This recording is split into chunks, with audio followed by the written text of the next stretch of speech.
अगर आपने कहानी के पिछले भागों को नहीं सुना तो आप चैनल पर जाकर के सुन सकते हैं। अक्षत को लॉकेट देखकर मीरा वापस अपने कमरे में आ गई। कुछ देर बेड पर बैठकर अक्षत के बारे में सोचती रही और फिर उठकर नहाने चली गई। नहाकर मीरा ने गहरे हरे रंग का सूट पहना और नीचे चली आई। सभी नाश्ते के लिए मौजूद थे पर अक्षत नहीं था। मीरा को समझ नहीं आया कि आखिर अक्षत के दिमाग में चल के आ रहा है और खामोशी से नाश्ता करते हुए सोचने लगी कि आखिर अर्जुन को मुसीबत से कैसे निकालें। नाश्ता करने के बाद सभी अपने अपने काम में लग गए। निधि ने भी मीरा से कॉलेज चलने को कहा। दोनों कॉलेज के लिए निकल गईं।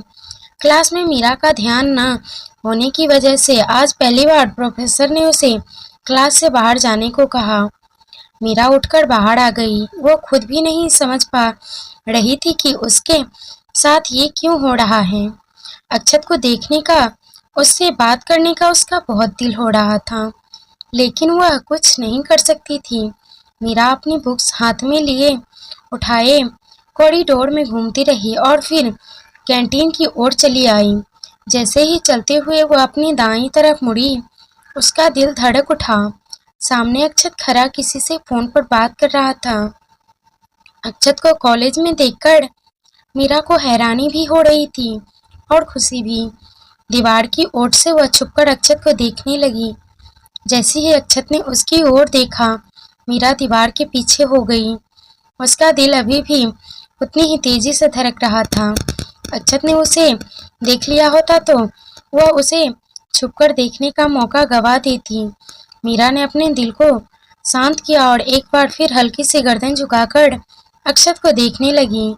लाइट ब्लू जीन्स और ब्लैक रंग के शर्ट में अक्षत बहुत प्यारा लग रहा था। उस पर उसके काले बाल जो हवा से उड़कर बार बार उसके चेहरे पर आते और वह बड़े प्यार से उन्हें हाथ से ऊपर की ओर सहेज दे लेता। मीरा सब कुछ भूलकर बस अक्षत को देखने में खोई हुई थी। एक प्यारा सा एहसास उसके दिल को छूकर गुजर रहा था। अक्षत ने फोन जेब में रखा और एक बार फिर इधर देखा और मीरा फिर से दीवार के पीछे हो गई। अपने इस बचपने पर उसे हंसी भी आ रही थी, लेकिन उसकी आंखों को एक सुकून पहुंचा रहा था। एक बार फिर उसका मन अक्षत को देखने का किया और दीवार से हटकर उसने जैसे ही देखा, अक्षत वहां नहीं था। मीरा आगे आई और इधर उधर नजरें दौड़ाई, लेकिन अक्षत नहीं था। अभी अभी तो यहीं थे, कहाँ गए? मीरा बड़बड़ाई और फिर मुस्कुराते हुए कहा, हम भी ना क्या क्या सोचने लगते हैं। अक्षत जी यहाँ क्यों आएंगे, वो भी इस कॉलेज में? पागल हैं हम, कहकर मीरा जैसे ही वापस जाने के लिए पलटी, हक्की बुक्की रह गई। सामने अक्षत खड़ा था। उसे देखकर मीरा की आंखें बस खुली की खुली रह गईं। दिल धड़कना बंद हो गया और आवाज गले में ही कहीं छुपकर रह गई। मीरा बस एकटक उसे देखती जा रही थी तो अक्षत ने कहा, क्लास में क्यों नहीं गई हो तुम? मीरा को जैसे अक्षत की बात सुनी ही ना हो, वह बस अक्षत को देखती रही। अक्षत ने उसके सामने अपना हाथ हिलाकर कहा, हेलो, तुमसे पूछ रहा हूँ क्लास में क्यों नहीं हो तुम? मीरा होश में आई और हकलाते हुए कहा, वो बाहर निकाल दिया क्या? अक्षत ने असमझ से भाव से कहा, क्लास से बाहर निकाल दिया? सर ने। मीरा ने धीरे से कहा, वो क्यों? अक्षत ने कहा, पढ़ने में ध्यान नहीं था। मीरा ने सच्चाई बयान की, आजकल तुम्हारा ध्यान कहीं भी नहीं है। अक्षत ने मीरा को देखते हुए कहा। मीरा खामोश हो गई। कुछ देर बाद अक्षत ने कहा, कॉलेज के प्रिंसिपल का रूम कहाँ है? सीधा जाकर लेफ्ट। मीरा ने कहा। अक्षत वहां से चला गया। सड्डू जरा से बात नहीं कर सकता था? हम थैंक्स भी नहीं कहा। मीरा बड़बड़ाते हुए दूसरी ओर चली गई। सामने से आती रागिनी ने उसे रोककर कहा, मीरा चल न यार, कैंटीन चलते हैं। मीरा को याद आया उसके पास बिल्कुल पैसे नहीं हैं। ऐसे में रागिनी उसके लिए कुछ खरीदा तो वह पैसे कहाँ से चुकाएगी? उसने रागिनी को मना कर दिया, लेकिन रागिनी जबरदस्ती उसे लेकर कैंटीन में आ गई, जहाँ विनीत भी अपने कुछ दोस्तों के साथ बैठा था। मीरा ने उसे वहां देखकर धीरे से रागिनी से कहा, प्लीज यहाँ से चलते हैं, क्यों ना क्यों, कहाँ, क्या हुआ? ओह, तो विनीत को देखकर ऐसा बोल रही हो? उसे इग्नोर करो, रागिनी ने कुर्सी खींचकर बैठते हुए कहा। रागिनी, हम कोई सीन नहीं चाहते, प्लीज, मीरा ने सामने बैठते हुए कहा। हम कॉफी पीते हुए यहाँ से निकल जाएंगे, रागिनी ने कहा। अभी दोनों को वहाँ आए 5 मिनट भी नहीं हुए थे कि बिना ऑर्डर किए ही लड़का मीरा और रागिनी के लिए कॉफी रखकर जाने लगा। मीरा ने उसे रोककर कहा, पर हमने तो अभी कुछ ऑर्डर किया ही नहीं है। दीदी, वो भैया ने देने को कहा है, लड़के ने सामने बैठे विनीत की ओर इशारा किया। तो विनीत मीरा को देखकर मुस्कुरा उठा। मीरा को बिल्कुल भी अच्छा नहीं लगा। उसने रागिनी की ओर देखा और कहा, हमें ये सब नहीं चाहिए, उन्हें वापस करके आते हैं।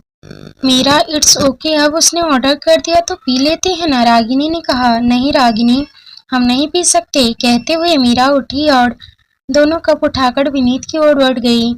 उसने कॉफी के कप उसकी टेबल पर रखे और शालीनता से कहा, हमें इन सब की जरूरत नहीं है विनीत, हमने पहले भी कहा है कि हमारे लिए ये सब मत किया करो। मीरा जैसे ही जाने के लिए पलटी, विनीत ने उसका हाथ पकड़कर रोक लिया और कहा, सुनो मीरा। सबके बीच विनीत का हाथ पकड़ना मीरा को खल गया। वह गुस्से से पीछे पलटी और कहा, हमारा हाथ छोड़ो। मीरा, मेरी बात तो सुनो। विनीत उठ खड़ा हुआ। उसने मजबूती से मीरा का हाथ पकड़ा हुआ था। हमने कहा हमारा हाथ छोड़ो, मीरा ने उसी गुस्से से कहा, अपना हाथ छुड़ाते हुए कहा। मीरा, मैंने ये सब इसीलिए भिजवाए क्योंकि मैं तुम्हें पसंद करता हूँ, विनीत ने उसे रोकते हुए कहा। हमारे सामने से हटो विनीत, सब देख रहे हैं, प्लीज यहाँ तमाशा मत करो, मीरा ने जाते हुए कहा। तो वहाँ बैठे विनीत के दोस्त हंसने लगे। अपनी बेइज्जती होने पर विनीत को गुस्सा आया और उसने मीरा का हाथ पकड़कर उसे अपनी ओर खींचकर कहा, तमाशा तो तुमने बना रखा है मीरा, पूरा कॉलेज जानता है कि मैं तुम्हें पसंद करता हूँ, लेकिन तुम मेरी ओर देखती तक नहीं। आखिर किस बात का घमंड है तुम्हें? पहले साल से अब तक कुत्ते की तरह तुम्हारे पीछे घूम रहा हूँ और तुम्हों की देखो, मेरा प्यार करता हूँ तुमसे, इसलिए इतना इंतजार किया, वरना तुम जैसी 100 लड़कियां रोज मेरे सामने से निकलती है। मीरा ने जब सुना तो उसे बर्दाश्त नहीं हुआ। उसने खींचकर एक थप्पड़ विनीत को मारा, जिसकी गूंज कैंटीन के में बैठे सबके कानों में पड़ी। मीरा ने उंगली दिखाते हुए विनीत से कहा, दूर रहो, रहो हमसे, ये आखिरी बार कह रहे हैं। मीरा के थप्पड़ से विनीत बौखला गया और कहा, साली 2 कौड़ी की लड़की मुझ पे हाथ उठाती है। कहते हुए जैसे ही विनीत मीरा की ओर लपका, अक्षत ने बीच में आकर उसके सीने पर हाथ रखकर उसे रोकते हुए कहा, बाबू, लड़कियों पर हाथ नहीं उठाते। अक्षत को वहां देखकर मीरा हैरान थी। उसने अक्षत के पास आकर कहा, प्लीज चलिए यहाँ से। अक्षत ने जैसे ही मीरा की ओर देखा, विनीत ने एक घुसा अक्षत के मुंह पर दे मारा। उसके होठों से खून निकल आया। अक्षत नीचे जा गिरा तो विनीत हंसते हुए कहने लगा, हाँ हाँ हाँ, मीरा ये बचाएगा तुम्हें, जो मेरे एक मुक्के से जमीन चाट रहा है। मीरा की आंखों में आंसू आ गए। उसने अक्षत की ओर देखा। अक्षत उठा, जैकेट पर लगी धूल झाड़ी। अक्षत विनीत के सामने आया और कहा, इसे तो मैं बचा लूंगा, तू अपनी सोच, तुझे मुझसे कौन बचाएगा। विनीत जैसे ही आगे बढ़ा, अक्षत ने उसे पीटना शुरू कर दिया। अक्षत का गुस्सा देखकर मीरा कांप गई। जिस तरह से अक्षत उसे पीट रहा था, लग रहा था वह विनीत को मार ही डालेगा। विनीत के मुंह से नाक से खून बहने लगा था। वह नीचे जा गिरा। अक्षत ने दोनों हाथों से उसका कॉलर पकड़ा और दांत पीसते हुए कहा, आइंदा से अगर उसे हाथ भी लगाया तो इस कॉलेज में दिखाई नहीं देगा। अक्षत ने उसे छोड़ा और मीरा के पास आया। डर मीरा के चेहरे पर साफ दिखाई दे रहा था। वह फटी आंखों से अक्षत को देख रही थी। अक्षत ने मीरा के गालों पर आए आंसुओं को अपने हाथों से साफ किया और कहा, कुछ नहीं हुआ, आज के बाद तुम्हें ये परेशान नहीं करेगा। मीरा बस अक्षत को देखती रही। उसके मुंह से कोई बोल नहीं फूटा। अक्षत उसका हाथ पकड़कर उसे कैंटीन के बाहर ले आया।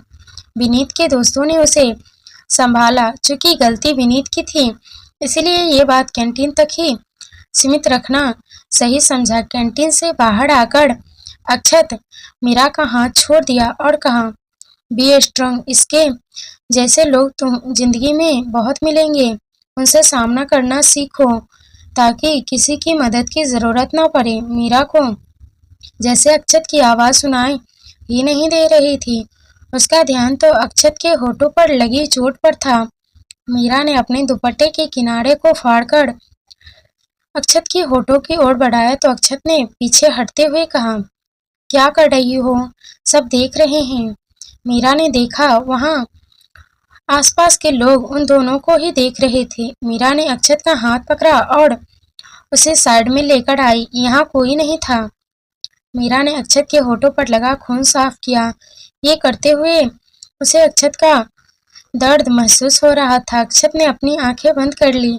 मीरा को लगा उसे दर्द हो रहा है। सोचकर उसने धीरे से चोट वाली जगह फूंक मारी। इस पल में दोनों एक दूसरे के बेहद करीब थे। अक्षत ने अपनी आंखें खोली और मीरा की आंखों में देखता रहा। मीरा अक्षत से दूर हुई और कहा, आपको उन्हें इस तरह मारना नहीं चाहिए था। तुम्हें लगता है बिना मार खाए उसे अक्ल आती? अक्षत ने एटीट्यूड के साथ कहा। मीरा ने कुछ नहीं कहा तो अक्षत ने कहा, मैं चलता हूँ। अक्षत जैसे ही जाने लगा, मीरा के दुपट्टा का हिस्सा उसकी घड़ी में फंस गया और मीरा भी उसके साथ साथ चल पड़ी। अक्षत रुका और पलटकर कहा, मेरा पीछा क्यों कर रही हो? कहते हुए उसने जैसे ही अपना हाथ उठाया, उसे खुद ही अपने सवाल पर जवाब मिल गया। हम निकाल देते हैं। मीरा ने अक्षत का हाथ नीचे करते हुए कहा। मीरा ने अपना दुपट्टा निकाला और कहा, जल्दबाजी में किया काम सही नहीं होता है। इंसान में सब्र होना बहुत जरूरी है। कुछ जल्दबाजियां खूबसूरती भी होती है। अक्षत ने मीरा की आंखों में देखते हुए कहा और चला गया। मीरा का अक्षत को समझ पाई और न ही उसकी कही बातों को। तभी पीछे से आकर उसकी क्लासमेट दिशा ने कहा, कौन था वो हैंडसम? निधि का भाई। मीरा ने जाते हुए अक्षत को देखते हुए कहा, यार कितना हॉट है। मैंने सुना उसने विनीत की पिटाई की है। वो तो कमीना है ही इसी लायक, लेकिन मैंने इसकी फाइटिंग मिस कर दी। दिशा ने ओह भरते हुए कहा, वो बहुत टेढ़े इंसान है। मीरा ने पलटकर कहा, तो तुम कौन सा सीधी हो? वैसे मैंने भी सुना है कि उसने फाइटिंग तुम्हारे लिए की है। दिशा ने मीरा को छेड़ते हुए कहा, हमें नहीं पता। मीरा ने जाते हुए कहा, तुम बताओ या न बताओ, पर मुझे सब पता है। दिशा ने उसके पीछे पीछे आते हुए कहा। मीरा रुकी और पलटकर कहा, क्या पता? गर्ल्स, क्या हो रहा है यहाँ? पीछे से निधि ने आते हुए कहा, हे निधि, तुम्हें पता है आज क्या हुआ? अपनी मीरा के लिए दो लोग आपस में लड़ रहे थे। दिशा ने कहा, बकवास मत करो दिशा, ऐसा कुछ नहीं। मीरा ने कहा, तुम बताओ कि क्या हुआ? निधि ने परेशान होकर कहा। मीरा ने कैंटीन में घटी सारी बातें बता दी। निधि को सुनकर बहुत गुस्सा आया। तब तक रागिनी भी वहां आ गई। तो निधि ने कहा, ये विनीत तो बहुत कमीना निकला। मैं तो उसे अच्छा समझती थी। जो हम देखते हैं वो अक्सर सच नहीं होता है। निधि, आज के समय में लोग नकाब ओढ़े रहते हैं, कब उनका असली चेहरा सामने आए कोई नहीं जानता। मीरा ने, आई एम सॉरी मीरा, सब मेरी वजह से हुआ। ना मैं तुम्हें कैंटीन लेकर जाती ना ये सब होता। रागिनी ने मीरा का हाथ अपने हाथ में लेकर उदास होते हुए कहा। मीरा ने रागिनी को आश्वासन किया और कहा, इसमें तुम्हारी कोई गलती नहीं है रागिनी। विनीत का असली चेहरा एक न एक दिन तो सामने आना ही था। कहते हुए मीरा ने उसे गले लगा लिया। रागिनी को अच्छा लगा। तभी निधि ने कहा, वो सब तो ठीक है, लेकिन अक्षत भैया यहाँ क्यों आए थे? वो भी हमारे कॉलेज में? हम पूछना चाहते थे पर भूल गए। मीरा ने कहा, क्लास का टाइम हो गया है। आई थिंक हम लोगों को निकलना चाहिए। दिशा ने कहा और चारों साथ साथ अगली क्लास के लिए निकल गईं। अभी कुछ ही दूरी चली ही थी कि चपरासी ने आकर कहा, मीरा राजपूत, आपको प्रिंसिपल सर ने अपने केबिन में बुलाया है। आगे की कहानी सुनने के लिए चैनल को सब्सक्राइब जरूर करें और वीडियो को लाइक शेयर जरूर कर दें। धन्यवाद।